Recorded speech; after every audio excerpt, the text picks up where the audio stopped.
हाँ जी, तो स्टूडेंट्स ये हमारा उसी क्वेश्चन का पार्ट 2 है, ठीक है जी, जो हमने प्रीवियस में आपको स्टडी करवाया। तो लिहाजा इसमें x3 of t is equal to e की पावर t माइनस n दी गई है। ये एक रैंडम सिग्नल है, ठीक है जी। इसमें देखें टाइम डिले कितना दिखाया गया एक्सपोनेंशियल की पावर में -1 का, यानी -1 मीन्स +1 यानी डिले है 1 सेकंड का। तो लिहाजा इसका टाइम पीरियड कितना होगा, टाइम पीरियड इसका इक्वल होगा 1 के। ठीक है जी, ये तो आपको पहले से ही समझ आ जाता है। उसके बाद आगे हमने मालूम क्या करना होता है, आप सभी जानते हैं, हमने n ही मालूम करना होता है, x3 ऑफ n, यानी x ऑफ n मालूम करना होता है।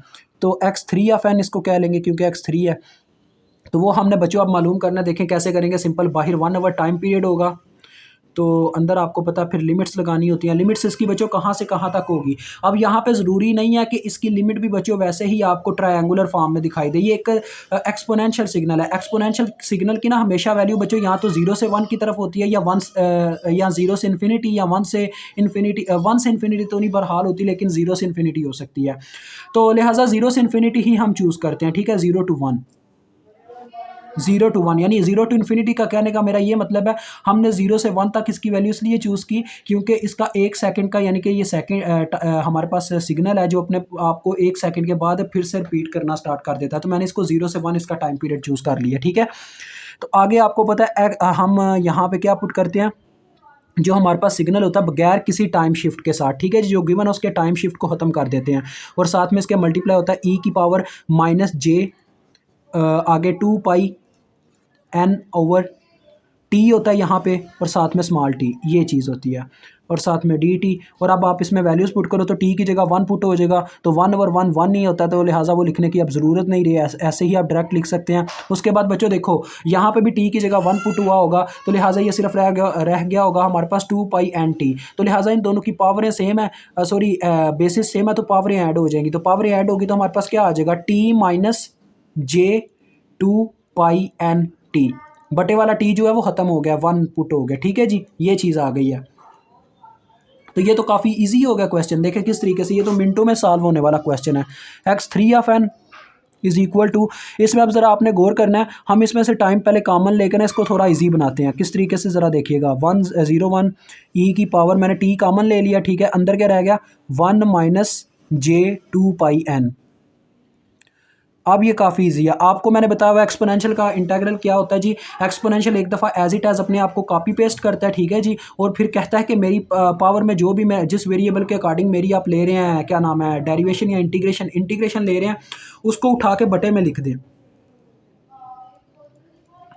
ठीक है जी, समझ रहे हो ना बात को, यानी ये बटे में लिखवा देता उसको, तो 1 माइनस जे 2 पाई एन बटे में लिख दिया जाएगा, और साथ में लिमिट्स आ जाएंगी 0 से 1। अब पुट होंगी लिमिट्स, तो बस ये आपका x3 ऑफ n यहीं पे मालूम होने लगा, काम ख़त्म। अब देखें ये जो 1 ओवर 1 माइनस जे 2 पाई n है, ये इसको ऐसे लिख लेते हैं यहाँ पे हम, कुछ ऐसे, और अंदर लिमिट्स को पुट करना स्टार्ट करते हैं। पहले आपको पता है अपर लिमिट पुट होती है हमेशा, ये 1 पुट होगा पहले, तो हमारे पास आ जाएगा टी की जगह 1 पुट होगा, और ई की पावर फिर यानी आ जाएगी 1 माइनस जे 2 पाई एन, ठीक है जी, ऐसे आ जाएगी। फिर सेंटर में माइनस आएगा क्योंकि माइनस लोअर लिमिट फिर पुट करते हैं, ई की पावर 0 पुट होगा, क्योंकि टी की जगह जब 0 पुट होगा ये होल टर्म 0 हो जाएगी, तो ऐसे ये ऐसे आ जाएगा। तो अब ये 1 के बराबर होता है, आप सभी जानते हैं।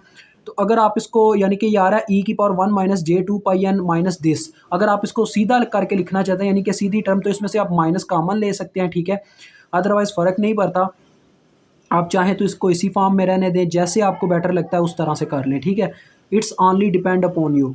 तो ये आपके पास आ जाएगा 1 over 1 minus j 2 pi N into ई की power 1 minus j 2 pi N, और साथ में इसके है जी -1। तो ये आपका आंसर है, यहाँ पे इसको स्टॉप भी कर देना है, बस इतना सा काम है। तो मुझे उम्मीद है काफ़ी हद तक आपको इसकी समझ आ गई होगी। अगर आप इससे थोड़ा बहुत छेड़छाड़ करने की कोशिश करें ना, तो ज़्यादा से ज़्यादा थोड़ा सा आंसर आपका आगे पीछे चेंज हो जाएगा, और इसमें कोई चेंजिंग नहीं आएगी। लेकिन छेड़छाड़ मैं कहता हूँ लेने की ज़रूरत नहीं है। एक वैसे यहाँ पे ना करना पड़ता है थोड़ा बहुत ना, एक ये भी बच्चों को कन्फ्यूजन होता है, यानी कि कुछ उस्ताद ये भी कहते हैं बच्चों को कि हमें ना आपसे आंसर कुछ इस तरीके से चाहिए, इस तरह से हम आपसे अवेल करना चाहते हैं कि आप इसके बटे में से ये जो चक्कर है ना आयोटा का, इसको ख़त्म करें, ठीक है, ये बच्चे से कहा जाता है, जिसमें काफ़ी बच्चे मार भी खाते हैं, वो आयोटा को ख़त्म नहीं कर पा रहे होते। तो मैं आपको आयोटा को ख़त्म करना भी सिखाता हूँ, देखिए आयोटा को ख़त्म कैसे किया जाता है। बच्चों वो काम आप कर भी सकते हो, अदरवाइज़ मुझे मसला नहीं है करवाने में, ज़्यादा से ज़्यादा मेरा थोड़ा सा टाइम वेस्ट होगा। लेकिन बात ये है कि अगर वो आप कर सकते हो ना इजीली, तो मुझे ज़रूरत नहीं है वो करवाने की, अदरवाइज़ वो इतना मुश्किल भी नहीं होता, ठीक है।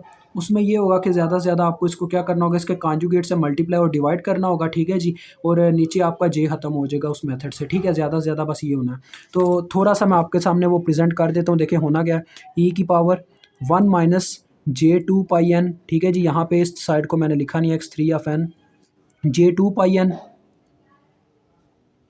ठीक है जी। और साथ में अपने पास -1 ऐसे आ गया, और बटे में है 1 माइनस जे 2 पाई एन। इसको हम इसके कॉन्जुगेट से मल्टीप्लाई करने लगे हैं। कॉन्जुगेट का मतलब होता है आयोटा का साइन चेंज कर दिया जाता है उसमें, जे 2 पाई एन से मल्टीप्लाई और डिवाइड। इससे क्या फ़र्क पड़ेगा, ऊपर तो ये टर्म एज इट एज यानी लिख दी जाएगी इस तरह से।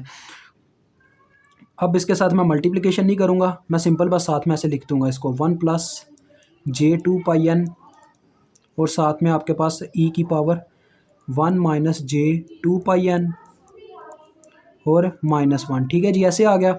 और नीचे देखें बच्चों, a plus b a minus b वाला चक्कर है, तो a square minus b square formula होता है, आप सभी जानते हैं। तो a का स्केयर यानी कि 1 का स्केयर जो कि 1 ही रहेगा, b का स्केयर यानी कि इस टर्म का स्केयर, और j का स्केयर आपके पास क्या होता है, आयोटा आ का स्केयर यानी -1 होता है, तो वो माइनस में ही आएगा। लेकिन आगे वाली बात, 2 का स्केयर 4 होगा, पाई का स्केयर पाई स्केयर होगा, और n का n स्केयर होगा। तो ये आपके पास टर्म नीचे आ जाएगी बटे में, ठीक है जी।